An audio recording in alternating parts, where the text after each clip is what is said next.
Halo geng, thank you udah nonton dan klik video ini.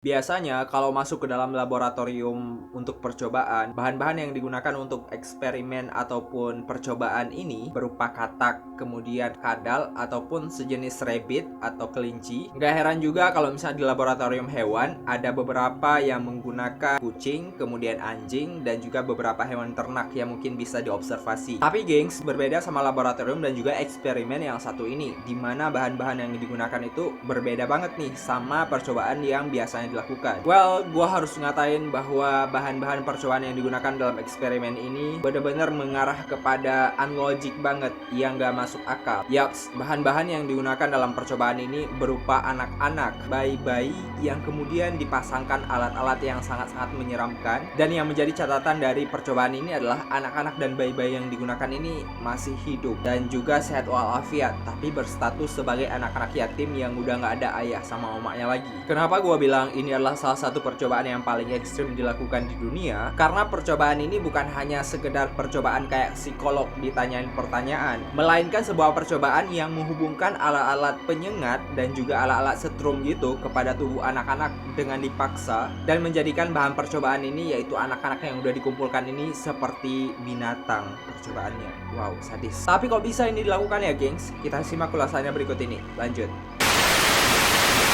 BTW, sebelum kita masuk ke dalam intisari ceritanya, ada seorang ilmuwan asal Rusia, Ivan Pavlov namanya, dan pernah bikin eksperimen untuk ngetes kelenjar pencernaan pada hewan. Ilmuwan Ivan Pavlov ini melakukan percobaan dan ngetes beberapa fungsi dari lambung hewan, dan bahan percobaan yang digunakan yaitu berupa anjing-anjing yang dikumpulkan. Kemudian dia menghubungkan beberapa alat setrum untuk mengetes dari sistem fungsi sarafnya si anjing, yang kemudian itu memunculkan reaksi-reaksi terhadap air liur anjing yang dikeluarkan. Dari air liur inilah diambil sampel untuk disimpulkan apakah reaksi saraf dari si anjing ini masih berfungsi dengan baik. By the way, dalam teori klasik untuk fungsional saraf tersendiri, Pavlov ini merupakan sosok terkenal di bidang fisiologi. Hal ini dibuktikan ketika Pavlov mendapatkan beberapa posisi terkenal, dan beberapa posisi ini mengantarkan Pavlov menerima beberapa penghargaan. Misalnya kayak dia berada di sebuah laboratorium dan berperan sebagai asisten laboratorium Konstantin di Rusia, dan khususnya di Departemen Fisiologis Institut Kedokteran Hewan yang terdapat pada salah satu universitas, Fakultas Kedokteran Hewan,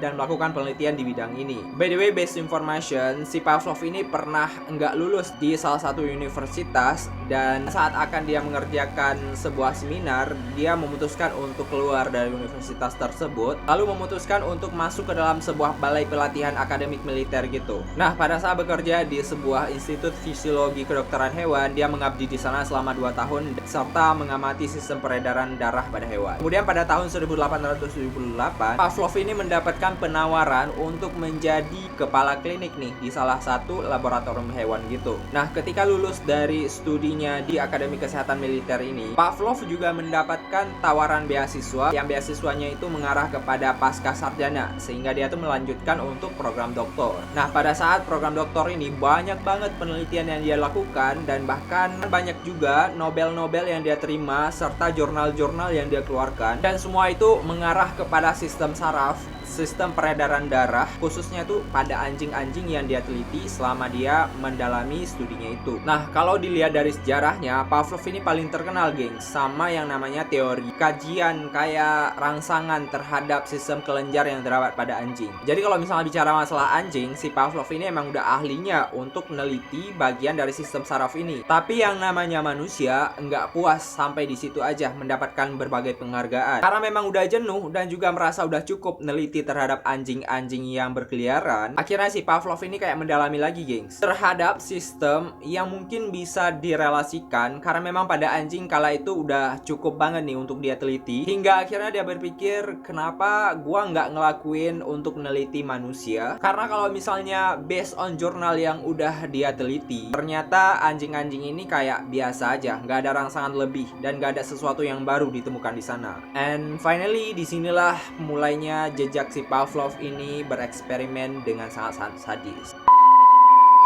Oke, jadi ceritanya pada suatu waktu si Pavlov ini kayak punya ide untuk mengumpulkan berbagai jurnal, kemudian dia kayak neliti banget nih untuk sistem kelenjar yang ada pada manusia, khususnya di bagian saraf. Karena memang ilmu pengetahuan tentang anjing udah cukup membuat dia meraih penghargaan, suatu hari dia kayak nyari link nih untuk mendapatkan sponsoran dari berbagai bahan-bahan eksperimen, khususnya bayi-bayi dan juga anak-anak di bawah umur. Bareng dengan asisten sekaligus muridnya, dia mulai melakukan percobaan ini dengan mencari 12 orang anak kecil dan juga bayi-bayi dari salah satu panti asuhan yang gak jauh dari tempat dia bekerja. Dan di sini dia menyediakan beberapa teori yang mungkin fungsionalnya agak rumit, ya nggak sih? Teori yang dikemukakan oleh Pavlov, sang guru dari Nikolai ini, menyimpulkan bahwa responsif yang diberikan oleh seekor anjing terhadap percobaan setruman listrik dan juga alat-alat pengetes liur benar-benar memberikan sinyal bahwa anjing secara responsif mendapatkan sinyal untuk mengeluarkan liur tanpa ada paksaan, atau bisa dibilang bahwa ada sistem saraf motorik yang menghubungkan antara saraf otak pusat dengan bagian lidah, sehingga ketika ada makanan maka si anjing bakal mengeluarkan liur. Dan bahkan pada percobaan sebelumnya si Pavlov bersama Nikolai juga pernah menanamkan sistem kayak mencuci otak si anjing-anjing ini untuk mendapatkan respon yang sama ketika mendengar suara derap langkah kaki dari asisten dan Pavlov sendiri. Si Nikolai ini berkesimpulan bahwa dia pengen menciptakan sesuatu yang sama dengan anjing-anjing yang notabene itu bisa diperintahkan dan bisa disetting saraf motoriknya. Nah, dia pengen tahu nih, apakah ini bisa diterapkan sama manusia yang notabene manusia punya akal yang sehat dan positif, sehingga responsif yang terdapat pada manusia ketika mendengar adanya yang mengantar makanan atau derap langkah kaki, mereka akan mengeluarkan liur sama seperti anjing-anjing yang tadi. Percobaan dimulai ketika anak-anak ini dikumpulkan dalam sebuah ruang percobaan, di mana anak-anak dipasangkan berbagai alat penyetrum dan juga alat responsif. Jadi kebayang anak-anak di bawah usia 10 tahun dan juga bayi-bayi ini dikumpulkan, di mana saat itu mulut mereka kayak dibungkam dan dikunci menggunakan kayak tutupan topeng dari besi-besi